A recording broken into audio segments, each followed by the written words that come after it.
നമസ്തേ master. Sebastian. Foreign കൺട്രികളെ അപേക്ഷിച്ച് ദൈവിക വിശ്വാസത്തിന് ഇത്രയും വേരോട്ടമുള്ള ഭാരതത്തിൽ എല്ലാ മതക്കാരും കൗൺസിലിംഗ് ചെയ്യേണ്ട ഒരു വിഷയമാണ് ജ്യോതിഷം. തീർച്ചയായിട്ടും എല്ലാ മതക്കാരെന്നതല്ല. ഞാൻ നേരത്തെ പറഞ്ഞല്ലോ, ഭൂമിയില് തന്നെയല്ല നവഗ്രഹങ്ങൾ പോലും പരസ്പര സ്വാധീനം ഉണ്ടെന്നാണ് പറയുന്നത് നമ്മുടെ ഈ ഗാലക്സിയിൽ. അപ്പൊ അങ്ങനെ ഉള്ളിടത്തോളം കാലം അപ്പൊ അവിടെയുള്ള ഗ്രഹങ്ങൾ മറ്റുള്ള ശനി, അതുപോലെ തന്നെ ചന്ദ്രന്, ഇങ്ങനെയൊക്കെയുള്ള മറ്റുള്ള ഗ്രഹങ്ങളിൽ ജീവജാലങ്ങൾ ഇതുവരെ കണ്ടെത്തിയിട്ടില്ലല്ലോ. മനുഷ്യരെ പോലെ ഒരു ജീവജാലങ്ങൾ അവിടെ ഉണ്ടെങ്കിൽ അവരോട് ചോദിക്കുന്നു, അവർക്ക് നമ്മളെ പോലുള്ള വിഷമങ്ങളൊക്കെ ഉണ്ടാകും. അപ്പൊ അതിന് നമുക്ക് പറ്റത്തില്ല. എന്നിരുന്നാലും പരസ്പരമായിട്ടൊരു എന്തോ ഒരു ആകർഷണ ശക്തി ഉണ്ട് എന്നുള്ളത് എല്ലാവർക്കും അറിയാവുന്ന ഒരു കാര്യം. അതുകൊണ്ടാണല്ലോ ഗ്രഹങ്ങൾ സൂര്യനെ ഇങ്ങനെ ഫലം വെക്കുന്നത്. നമുക്ക് രാത്രിയും പകലും ഉണ്ടാകും. അതുപോലെ ചന്ദ്രഗ്രഹണം, സൂര്യഗ്രഹണം ഇതൊക്കെ അനുഭവപ്പെടുന്നത്. ഒക്കെ അങ്ങനെ ഒരുപാട് വ്യതിയാനങ്ങൾ നമുക്ക് ഭൂമിയിൽ കാണുന്നുണ്ടല്ലോ. വേലിയേറ്റം, വേലിയിറക്കം, ഇതിനൊക്കെയുള്ള കാരണങ്ങൾ ഉണ്ടാകാൻ അതിനാണ് കാണുന്നത്. ഈ ഇങ്ങനൊരു വേളയില്ലേ മനുഷ്യർക്ക് മാത്രം അതിന് പ്രത്യേകതയില്ല, ഏത് മതക്കാർക്കും പ്രത്യേകതയില്ല. ഏത് മതക്കാരാണേലും ഒരു മനുഷ്യരാണല്ലോ. അപ്പൊ ജീവാവസ്ഥയിലുള്ള വ്യക്തി, ജീവനുള്ള അവസ്ഥയിലുള്ള മനുഷ്യർക്ക് അത് തിരിച്ചറിയാനുള്ള ബോധം കൂടുതലുണ്ട്. അതുകൊണ്ടാണ് നമ്മളിത് തിരിച്ചറിയുന്നത്. മറ്റുള്ള ജന്തുക്കൾക്ക് ഇത് തിരിച്ചറിയാനുള്ള ബോധം ഉണ്ടെങ്കിൽ പോലും അത് അവർക്ക് പ്രകടിപ്പിക്കാൻ മാത്രമേ അറിയത്തുള്ളൂ. നമ്മളെ പോലെ സംസാര ഭാഷയോടുകൂടി പറയാൻ പരസ്പരം അവർക്ക് ചർച്ച ചെയ്യാനൊന്നും കഴിവില്ല. എന്നാൽ നിർജീവങ്ങളായിട്ടുള്ള വസ്തുക്കളാണെങ്കിൽ ഈ ഒരവസ്ഥയിൽ അത് നശിച്ചു പോകുന്നുണ്ട്. അങ്ങനെ കാണുന്നുണ്ട്. അതുകൊണ്ട് മതം ഇതിനകത്തൊരു പ്രശ്നമേ അല്ല. മതം ഒരിക്കലും ഒരു പ്രശ്നമല്ല. ഗ്രഹങ്ങളുടെ ദോഷം മനുഷ്യനാ നമുക്ക് എല്ലാവർക്കും തന്നെ തുല്യമായിട്ട് അനുഭവിക്കുന്ന ഒരവസ്ഥ. ഓഫീസ് ജ്യോതിഷ ഓഫീസ് മലയാളപ്പുഴ പടിഞ്ഞാറ് പടിഞ്ഞാറാണ് ശിവഗിരി ജ്യോതിഷാലയങ്ങൾ അവിടെ ധാരാളം മതക്കാർ വരാറുണ്ട്. ഉണ്ട്, തീർച്ചയായിട്ടും ഉണ്ട്. എല്ലാ ജാതി മതസ്ഥരും വരാറുണ്ട്. ക്രിസ്ത്യൻസും വരാറുണ്ട്, മുസ്ലിംസും വരാറുണ്ട്, ഹിന്ദുസും ഉണ്ട്. അങ്ങനെ എല്ലാ ജാതിക്കാരും എൻ്റെ അടുത്ത് വന്നിട്ടുണ്ട്. പക്ഷെ നമ്മളൊരു ഭൂരിഭാഗം ആളുകളും കാണുന്നത് ഇവര് അധികം, അതായത് സെപ്റ്റിക് മതങ്ങളിൽ വിശ്വസിക്കുന്നത് ജ്യോതിഷമായിട്ട് അങ്ങനെ വലിയ ബന്ധപ്പെട്ട് നിൽക്കുന്നില്ല എന്നാണ് അറിയാൻ കഴിയുന്നത്. പക്ഷെ എന്നാലും അവർ എന്നിരുന്നാലും ഭൂരിഭാഗം ആളുകളും അവിടെ ജ്യോതിഷ കൗൺസിലിംഗ് എത്താറുണ്ട് അല്ലേ? തീർച്ചയായിട്ടും. കാരണം ഏത് മതത്തിനും വിശ്വസിച്ചോട്ടെ, അതൊരു ദൈവവിശ്വാസമല്ലേ. അത് അവരവരുടെ മതത്തെ അവരവർ വിശ്വസിക്കുന്ന അവരായിട്ടുള്ളൊരു കാര്യമാണ്. അതിന് നമുക്ക് ചോദ്യം ചെയ്യേണ്ട ആവശ്യമില്ല. അത് അവരുടെ മനസ്സിന്റെ ഒരു അവസ്ഥ. പക്ഷെ ഗ്രഹപ്പഴ ദോഷങ്ങൾ എന്ന് പറയുന്നത് അതല്ലല്ലോ. ഒരു ഗ്രഹം നല്ല ഉന്നതിയിൽ നിൽക്കുന്ന ഒരു വ്യക്തി ഒരു നിമിഷം കൊണ്ട് ഒന്നുമില്ലാത്ത ഒരാളായി മാറും. അപ്പൊ അങ്ങനെ മാറുമ്പോൾ അതിപ്പോ ഏത് മതസ്ഥരാണെന്നുണ്ടെങ്കിൽ അവർ ചിന്തിക്കത്തില്ല ഇത് എന്തുകൊണ്ടാണ് വെച്ചടി ഉണ്ടാകുന്നത്, ഇത് അധപ്പതനം എന്താണ് എൻ്റെ ഈ ഒരു അധപ്പതനത്തിന് കാരണം, എന്താണ് എൻ്റെ ഈ വിഷമതകൾക്ക് കാരണം. എന്നിട്ട് രോഗം ഉണ്ടായി കഴിഞ്ഞാൽ ആ രോഗം ഡോക്ടറെ ചെന്ന് കാണുന്ന സമയത്ത് രോഗമൊന്നുമില്ല. ഇന്നിപ്പം നമ്മുടെ ടെക്നോളജി എന്ന് വെച്ചാൽ വളരെയധികം ഡെവലപ്പായി ഇരിക്കുന്ന ഒരു കാലഘട്ടമാണ്. അപ്പൊ എല്ലാ രീതിയിലുള്ള സ്കാനിങ്ങും കാര്യങ്ങളും ഒക്കെ ഉണ്ട് തന്നെ. പക്ഷെ അതൊക്കെ നോക്കിയപ്പോൾ ഇവർക്ക് രോഗം കാണത്തില്ല. പക്ഷെ ഇവർക്ക് എന്നും രോഗമാണ്. അപ്പൊ അതെന്താ കാരണം? അങ്ങനെ ധനപരമായിട്ടുള്ള കാര്യത്തിനാണെങ്കിലും മറ്റുള്ള ശത്രുത വളരെ സന്തോഷമായിട്ടിരിക്കുന്ന വ്യക്തികൾ തമ്മിൽ നിമിഷ നേരം കൊണ്ട് പിന്നെ ഒരു വൈരാഗ്യ അവസ്ഥയിലുള്ള ഒരു കലഹത്തിനൊക്കെ ഇടയായി കേസ് കോടതി ഇതിലൊക്കെ ചെന്നുവിടാറുണ്ട്.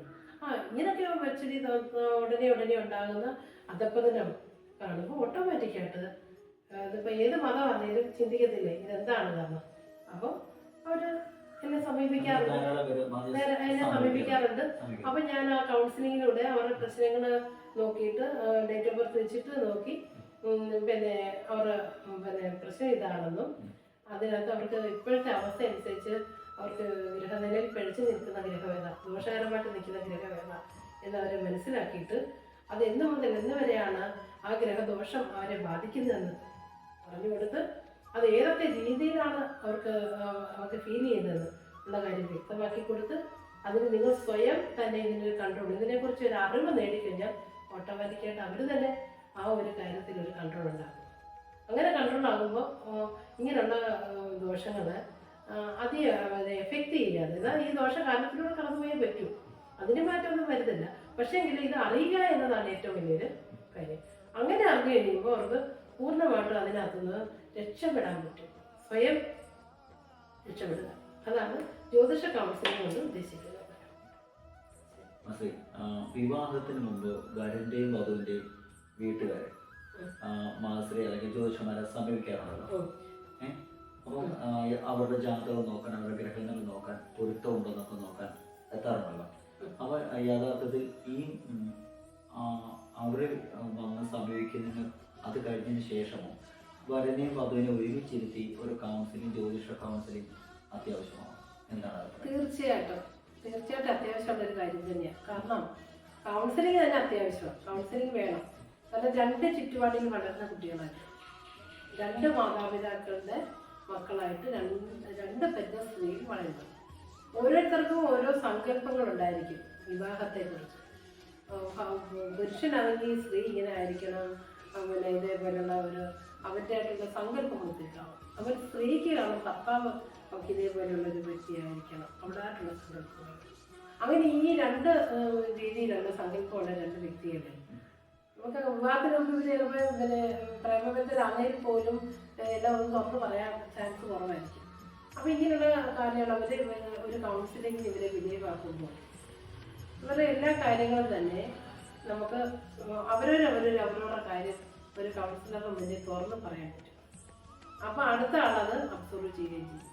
അങ്ങനെ ചെയ്യുമ്പോൾ പരസ്പരം അവർക്ക് തന്നെ ബോധ്യമായി ഇങ്ങനെയൊക്കെയുള്ള കാര്യങ്ങൾ അവരുടെ ഉള്ളിൽ അത് മായാതെ കിടക്കുകയും ചെയ്യും. അപ്പോൾ ഭാവി ജീവിതത്തിൽ അത് അവർക്ക് വളരെയധികം ഗുണപ്രദമാണ്.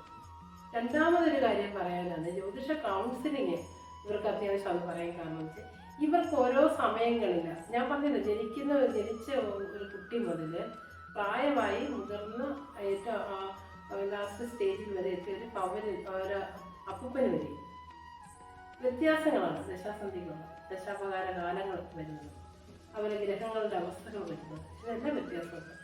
അപ്പോൾ ഇവർക്ക് ഒരു ജ്യോതിഷ കൗൺസിലിംഗ് കൊടുത്താൽ ഇവർക്ക് ഇന്ന സമയം മുതൽ ഇന്ന സമയം വരെ വളരെ ദോഷകരമായിട്ടുള്ള സമയമാണ്, നിങ്ങൾ അപ്പോഴും ആ സമയത്ത് നിങ്ങൾ ചെയ്യേണ്ട കാര്യങ്ങൾ ഇന്നതൊക്കെയാണ്. ദോഷഫലങ്ങളാണെങ്കിൽ ആ ദോഷഫലങ്ങൾ നിങ്ങൾ എത്രമാത്രം നിങ്ങളുടെ ജീവിതത്തെ ബാധിക്കും, അങ്ങനെ ബാധിക്കുന്ന സമയത്ത് നിങ്ങൾ സ്വയം ചെയ്യേണ്ട കുറേ കാര്യങ്ങൾ അതുപോലെ തന്നെ നമുക്ക് അവർക്ക് പറഞ്ഞ് മനസ്സിലാക്കി കൊടുക്കാൻ പറ്റും. അപ്പോൾ ഇത് നിങ്ങൾക്ക് ഓർമ്മയില്ലെങ്കിൽ ഒരു കാര്യം, ഇങ്ങനെയൊക്കെയുള്ള ഒരു കാര്യം പറയുമ്പോൾ സാധാരണ അവർക്ക് ഓർമ്മ കാണത്തില്ല. എടുത്തു വരുന്ന ആളുകൾ എത്ര പൊരുത്തം വരെ എടുക്കാറുണ്ട്? സാധാരണ പിന്നെ 4-5 പൊരുത്തം വരെ ലാസ്റ്റ് വരെ എടുക്കാറുണ്ട്. പക്ഷേ അതിനകത്ത് പാപസാമീപ്യം എന്ന് പറഞ്ഞൊരു അവസ്ഥയുണ്ട്. അത് ഏതായാലും പുരുഷന് സ്ത്രീയെക്കാട്ടിലൊരു പാവസം എങ്കിലും കൂടി നിൽക്കണം എന്നാണ് പറയുന്നത്. അതുപോലെ തന്നെ 7-8 ഈ സ്ഥലം 7-8 ഈ ഭാവങ്ങളും 4-12 ഇങ്ങനെയൊക്കെയുള്ള ഭാവങ്ങളൊക്കെ ശുദ്ധപരിചരണം. വിവാഹത്തിന് ഏറ്റവും കൂടുതൽ 7-8 നമ്മൾ കൂടുതലും പരിഗണിക്കുന്നത്. 5 പൊരുത്തമൊക്കെ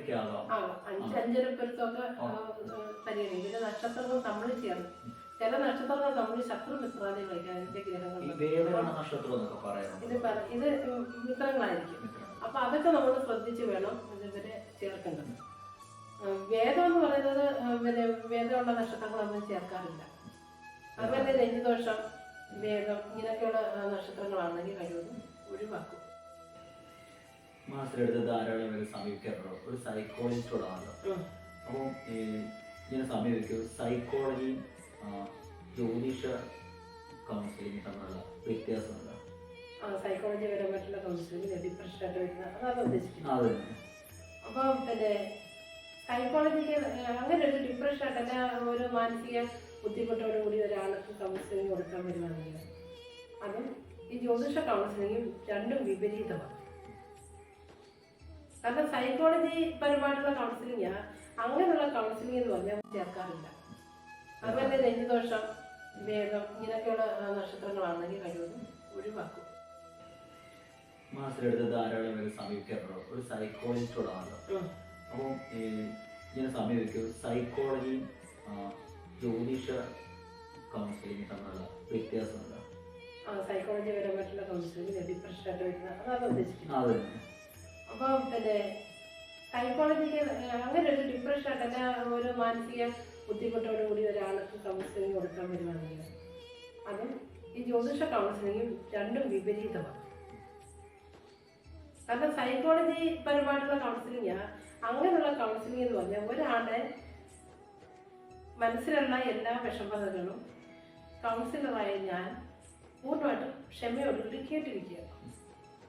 അതിനുശേഷം അത് അവർ പൂർണ്ണമായിട്ട് എല്ലാം പറഞ്ഞെല്ലാം കഴിഞ്ഞ് കഴിയുമ്പോൾ അവർക്ക് ഏകദേശം ഒരു ശാന്തതയാകും. കാരണം അവർക്ക് പറയാത്ത കാര്യങ്ങൾ കൂടെ എല്ലാ കാര്യങ്ങളും എന്നോട് തുറന്നു പറയും.